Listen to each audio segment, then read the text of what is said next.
Selamat pagi, perkenalkan saya Muhammad Rafif Musyafa, mahasiswa koas Kedokteran Gigi Universitas Udayana Angkatan 2021 dengan NIM 21026410020. Pada kesempatan ini, saya akan memaparkan sedikit mengenai ugly duckling stage yang terjadi pada fase gigi geligi bercampur. Menuju bagian yang pertama, yaitu ialah definisi, di mana ugly duckling stage merupakan variasi normal pola pertumbuhan dengan gambaran adanya flare dan space pada gigi incisivus rahang atas. Penampilan space dan flare gigi incisivus rahang atas yang tidak estetik atau unestetik menyebabkan fase ini dinamakan dengan ugly duckling stage.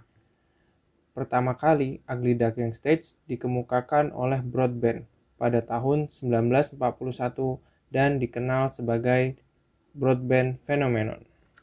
Berikut ialah karakteristik dari ugly duckling stage, di mana karakteristik yang pertama yaitu ugly duckling stage merupakan self-correcting malocclusion, sehingga pada fase ini tidak diperlukan adanya perawatan ortodontik.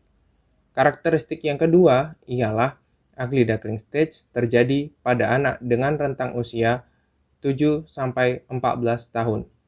Pada usia 8 tahun, biasanya ditemukan midline diastem, di mana orang tua sering salah mengartikan midline diastem ini sebagai maloklusi. Padahal di sisi lain, midline diastem yang terjadi pada ugly duckling stage merupakan fase normal yang terjadi pada fase gigi geligi bercampur. Karakteristik yang ketiga ialah ugly duckling stage termasuk dalam kondisi physiological space. Lalu yang terakhir, kondisi ugly duckling stage merupakan kondisi temporary malocclusion.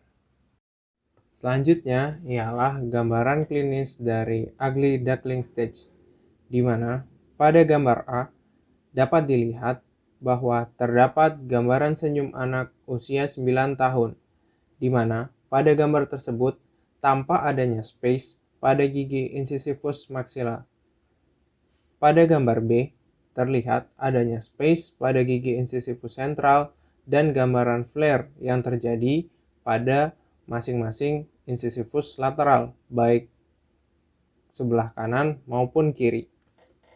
Gambaran klinis selanjutnya menunjukkan adanya perubahan yang dapat terjadi dengan sendirinya atau sesuai dengan sifat karakteristik dari ugly duckling stage, yaitu ialah self-correcting malocclusion.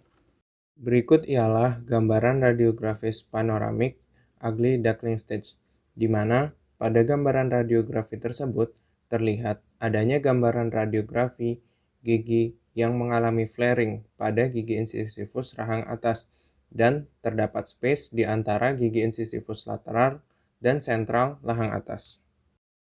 Berikut ialah perkembangan oklusi pada gigi geligi manusia. Terdapat 4 tahap perkembangan oklusi pada manusia. Yang pertama ialah pre-primary atau pre-dental period. Lalu yang kedua ialah primary dentition period. Lalu yang ketiga ialah mixed dentition period.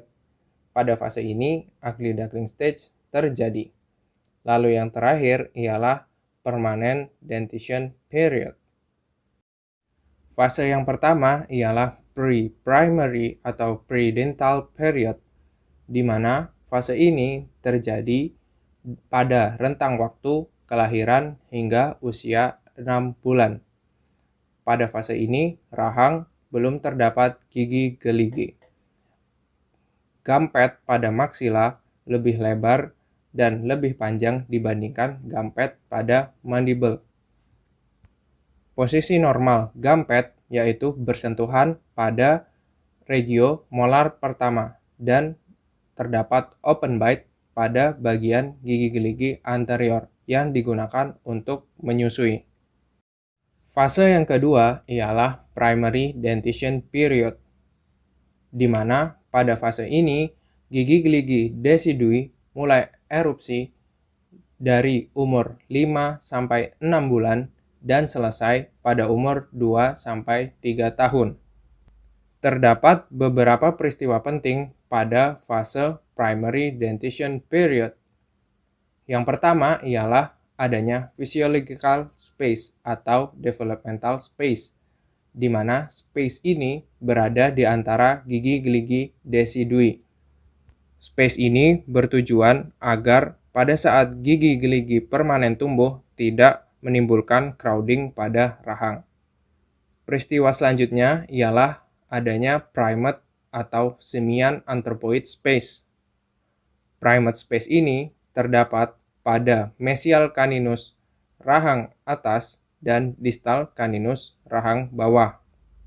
Primate space bertujuan untuk guide gigi geligi permanen caninus sehingga tercipta oklusi yang baik. Fase yang ketiga ialah mixed dentition period atau fase gigi geligi bercampur, di mana pada fase ini terbagi atas 3 fase transisi, di mana yang pertama ialah first transitional period, dilanjutkan dengan intertransitional period, dan dilanjutkan pada transisi akhir yaitu second transitional period. Pada first transitional period ditandai dengan 2 peristiwa, di mana peristiwa yang pertama yaitu ialah erupsi dari gigi molar pertama baik maksila maupun mandibula, terjadi pada usia 6 tahun. Erupsi gigi molar pertama permanen dipandu oleh sisi distal dari gigi molar kedua decidui.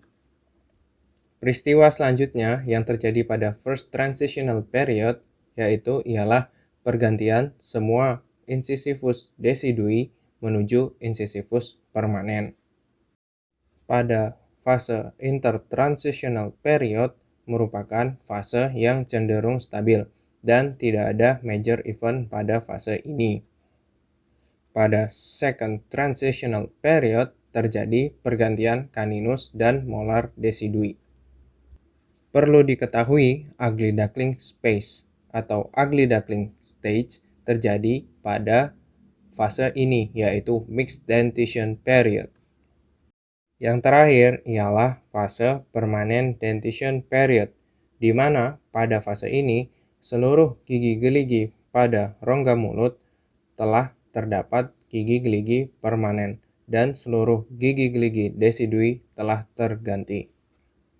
Lalu, slide ini menggambarkan bagaimana ugly duckling stage dapat terjadi. Ugly duckling stage diawali oleh awal pertumbuhan dan erupsi caninus maxilla, di mana posisi mahkota maxilla masih berada di ujung apikal dari gigi lateral incisivus, di mana awal pertumbuhan dan erupsi caninus maxilla ini menyebabkan perpindahan mesial akar-akar gigi incisivus maxilla. Pergerakan mesial bagian apikal gigi incisivus akibat adanya dorongan dari mahkota caninus yang akan erupsi menyebabkan pergerakan divergen dari mahkota gigi-gigi incisivus maxilla menuju sisi distal, di mana pergerakan ini nantinya akan membentuk gambaran inverse V-shape pada bagian midline maxilla. Setelah gigi caninus erupsi dengan sempurna, maka gigi-gigi incisivus akan kembali ke dalam posisi normal, atau hal ini disebut dengan self-correcting malocclusion. Berikut ialah pergerakan gigi geligi anterior maxilla selama fase ugly duckling stage. Diawali oleh proses erupsi caninus maxilla, di mana posisi mahkota caninus menyentuh bagian apikal dari incisivus lateral, sehingga menyebabkan terjadinya pergeseran akar incisivus lateral maxilla menuju ke arah mesial, hingga menyentuh bagian apikal dari gigi incisivus sentral maxilla, dan menyebabkan terjadinya pergeseran juga ke arah mesial dari apikal gigi incisivus sentral. Pergeseran apikal gigi-gigi incisivus berhenti apabila ujung apikal dari kedua gigi incisivus sentral telah bersentuhan. Dan selanjutnya ialah pergerakan gigi gerigi kembali menuju ke posisi normal yang dibantu oleh pergerakan erupsi caninus yang telah mencapai bagian tengah apikal atau middle portion apikal, dan posisi incisivus terus menuju ke posisi normal seiring dengan proses erupsi caninus yang akan berakhir.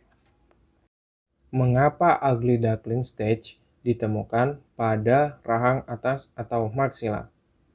Penyebab yang pertama ialah dikarenakan pada rahang atas atau maksila gigi caninus erupsi setelah gigi lateral incisivus dan premolar, di mana gigi premolar memiliki struktur yang lebih besar dan kuat sehingga menyebabkan pergerakan erupsi caninus cenderung menuju ke arah incisivus lateral. Pada mandibula, caninus erupsi setelah incisivus lateral dan sebelum premolar.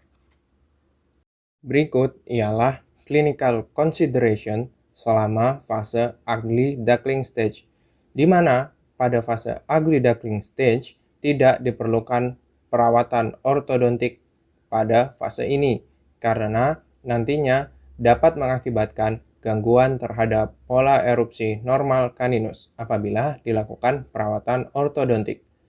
Ketika terdapat midline diastem pada fase ugly duckling stage yang lebih dari 2 mm dapat menunjukkan adanya keadaan patologis seperti adanya lesi intrabony dan mesiodens. Apabila keadaan ini terjadi, diperlukan pemeriksaan radiografi lebih lanjut guna memastikan dan menegakkan diagnosis. Berikut ialah beberapa referensi yang kami gunakan selama menyusun video edukasi ini. Kami ucapkan terima kasih.